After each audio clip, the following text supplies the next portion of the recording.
ఎన్నికల కోడ్ అమల్లో ఉన్నందున కిర్లంపూడి మండల పరిధిలో ఉన్న గ్రామాల్లో ఎటువంటి అవాంఛనీయ సంఘటనలకు పాల్పడకూడదని పెద్దాపురం డీఎస్పీ కె లతాకుమారి హెచ్చరించారు.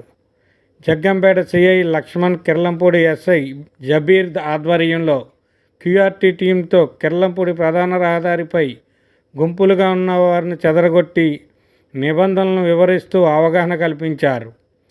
144 సెక్షన్ పోలీస్ యాక్ట్ 30 ఎన్నికల కోడ్ అమల్లో ఉన్నందున కవ్వింపు చర్యలకు పాల్పడితే వారిపై కఠిన చర్యలు తీసుకోవడం జరుగుతుందని డీఎస్పీ లతాకుమారి తెలిపారు. జరిగిన ఎన్నికలను ఎవరూ వ్యక్తిగతంగా తీసుకోకూడదని, విజయ అపజయాలను వ్యక్తిగతంగా తీసుకోకుండా ఎటువంటి అవాంఛనీయ సంఘటనలకు పాల్పడకూడదని, ముఖ్యంగా విద్యార్థులు ఎన్నికల్లో ఎటువంటి కేసుల్లో పట్టుబడినా తీవ్ర పరిణామాలు ఎదుర్కోవాల్సి వస్తుందని హెచ్చరించారు. ఈ కార్యక్రమంలో Kirlampudi additional SI I Balaram, SI Ramesh, ASI Kumar, Kirlampudi police station సిబ్బంది, క్యూఆర్టీ టీం పాల్గొన్నారు. ఎలక్షన్ కేసులకు సంబంధించి అందరినీ అలర్ట్ చేస్తూ చాలా వరకు మీటింగ్లో అవన్నీ కండక్ట్ చేసినప్పటికీ కూడాను కిర్లంపూడిలో కేసులు రిజిస్టర్ అయ్యాయి, ఎలక్షన్ కేసులు. ఇంకా నెక్స్ట్ రాబోయేటటువంటి 4-5 సంవత్సరాల పాటు అక్కడ ఉన్నటువంటి వాళ్ళందరూ కూడా కొంచెం ఇబ్బంది పడతారు. అలాంటిది ఏమీ లేకుండా ఈవెన్ నెక్స్ట్ జరగబోయేటటువంటి కౌంటింగ్ ఉంది, కౌంటింగ్ రిజల్ట్ ఇదంతా కూడాను అది సాధారణంగా జరిగిపోయేది.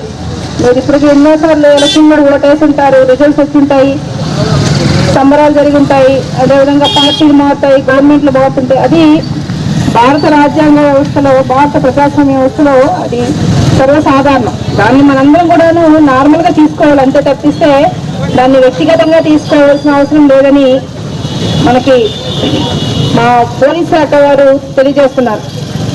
సో ఇంకొక 2-3 రోజుల్లో మనకి రిజల్ట్స్ వస్తున్నటువంటి నేపథ్యంలో 4వ తేదీన ఎలక్షన్ రిజల్ట్స్ వచ్చినా కూడా 5-6 వరకు కూడా ఎంసీసీ కోడ్ ఉంటుంది. సో కలెక్టర్ గారు ఇచ్చేటటువంటి 114 ఉత్తర్వులు, అదేవిధంగా మా పోలీసు వారు ఇచ్చేటటువంటి 30 పోలీస్ యాక్ట్, ఈ 2 కూడా అమల్లో ఉంటాయి. కాబట్టి చాలా జాగ్రత్తగా ఉండి ఎలాంటి ర్యాలీలు కానీ అట్లాంటి దీంట్లో మీరు ఎవరు కూడా పార్టిసిపేట్ చేయకూడదు. అసలు ర్యాలీలకు అనుమతి లేదు. అట్లాంటి ర్యాలీలు ఒకవేళ అనధికారంగా తీసినా కూడాను దయచేసి మీరు కానీ మీ పిల్లలు కానీ ఎవరు కూడా పార్టిసిపేట్ చేయొద్దు. మళ్ళీ కేసులు రిజిస్టర్ చేయబడతాయి. అదేవిధంగా జయాపజయాలన్నీ కూడాను మనం చాలా స్పోర్టివ్గా తీసుకొని దానికి అనుగుణంగా మనం ముందుకెళ్ళిపోవాలి తప్పిస్తే ఎవరు దాన్ని వ్యక్తిగతంగా తీసుకొని కక్షాపూరితమైనటువంటి చర్యలకు ఎవరు కూడా లోన్ కావద్దని మా కాకినాడ జిల్లా ఎస్పీ గారు తెలియజేస్తున్నారు. సో దానికి అనుగుణంగానే మీ అందరినీ అవేర్ చేయాల్సిన బాధ్యత మా ఉంది. కాబట్టి ఇవాళ మా కిర్లంపూడి ఎస్ఐ గారి ఆధ్వర్యంలో ఇది కండక్ట్ చేయడం జరిగింది.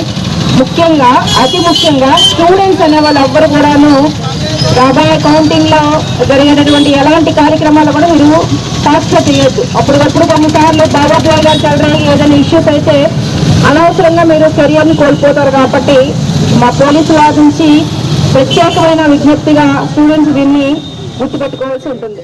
థ్యాంక్ యూ అండి.